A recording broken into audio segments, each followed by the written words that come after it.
Ada seorang bernama Imam Ibnu Abshad An-Nahwi.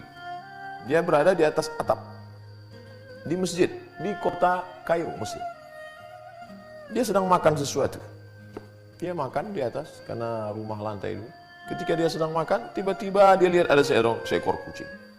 Lalu dia lemparkan segenggam makanan pada kucing itu. Kucing. Dia sedang makan di atas, ada kucing, dia berikan. Lalu kucing itu mengambil dan pergi. Biasanya kita lihat kucing, bila kita berikan tulang makanan, dia akan makan di tempat itu. Tapi unik, aneh. Kucing ini membawa makanan itu pergi. Kemudian kucing itu datang lagi. Maka Ibnu Abshad An-Nahwi beserta ada beberapa sahabatnya melemparkan lagi makanan. Dan kucing itu kembali melakukan yang sama. Dia ambil makanan, pergi. Peristiwa terjadi tidak hanya sekali tapi beberapa kali. Lalu kemudian apa yang terjadi? Tidak mungkin seekor kucing kecil makan banyak sekali. Dari tadi kita lempar makanan, dia pergi. Apa yang terjadi sebenarnya?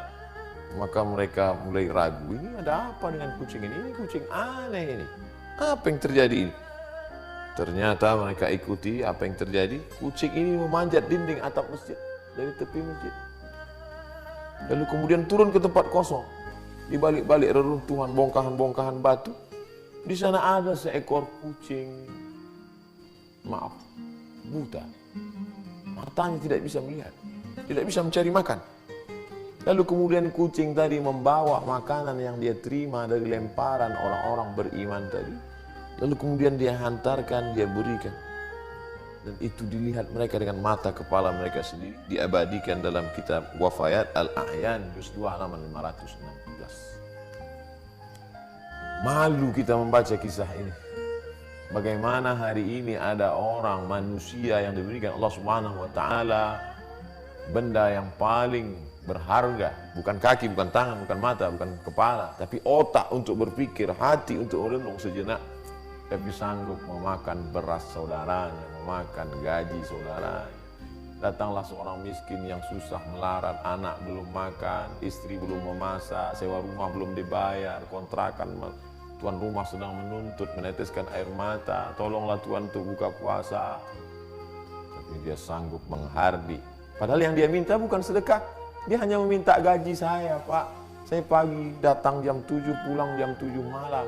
Menggali tanah untuk menanam kabel, untuk mengecat rumah. Sampai masanya sekarang untuk buka puasa. Nanti. Tapi ini gaji saya. Kalau kamu tetap kerja dengan saya, ikut. Kalau tidak, pergi. Oh, di mana hatimu, saudaraku? Ini yang disindir Allah dalam ucapan yang amat sangat keras. A'udzubillahi minasyaitonirrajim. Ulaika kal an'am. Mereka seperti binatang. Balhum adall, bahkan lebih hina daripada binatang. Binatang ini, hewan, kucing, dagingnya haram, bertaring, buas, kukunya tajam. Tapi ternyata ada kelembutan dalam insting, ghariza, bawaan kucing. Dia ambil itu makanan, bukan untuk dia, tapi dia antarkan kepada seekor kucing buta. Dia abadikan dalam kitab para ulama. Faqsusil qasasa, ceritakan kisah-kisah itu wahai Muhammad sallallahu alaihi wasallam. Dalam Al-Qur'an Allah bercerita, didengarkan, disampaikan oleh Jibril kepada Sayyidina Maulana Muhammad SAW, dibaca oleh orang beriman. Untuk apa? Untuk meng-on-kan fikiran, jangan off. Untuk menghidupkan hati, karena dengan mendengar cerita-cerita itu hati menjadi hidup, berpikir. Bagaimana mungkin aku manusia yang pagi, petang, siang dan malam berharap dan berdoa, bermunajat kepada Allah, tapi hati begitu keras, memakan gaji orang, memakan tunjangan orang, memakan beras orang, memakan sembako orang. Rasanya tidak layak untuk berkata, untuk masuk dalam surga Allah Subhanahu wa Ta'ala. Kalau berdoa bukan main, wa adkhilna jannata ma'al abrar, masukkan aku dalam surgamu ya Allah. Kau merasa dirimu masuk surga karena witirmu, karena tahajudmu, karena duha, karena khataman Quran, tapi ternyata hatimu keras, tidak mau menolong saudara. Ada orang yang sanggup demikian. Kita tidak mencari-cari kesalahan orang lain. Kita kesempatan penuh barakah, sejenak doa-doa terkabul, munajat didengarkan Allah SWT. Saat ini kita sedang merenung sejenak apa yang terjadi dengan diri kita. Masih pedulikah kita pada tetangga kita?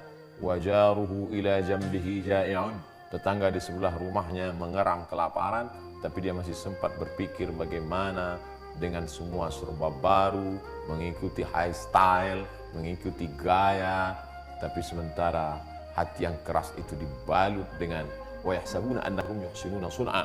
Mereka menyangka sedang berbuat baik, padahal sebenarnya kita jauh dari kebaikan. Mari merenung sejenak dari kisah seekor kucing. Mudah-mudahan kisah kucing yang membuka hati lebih baik daripada bercerita tentang kehebatan ibadah, tapi justru menutup pintu hati. Allah Ta'ala memberkahi kita, memberikan segala kebaikan, meridai, sukses selalu dunia akhirat. Terima kasih. Assalamualaikum warahmatullahi wabarakatuh.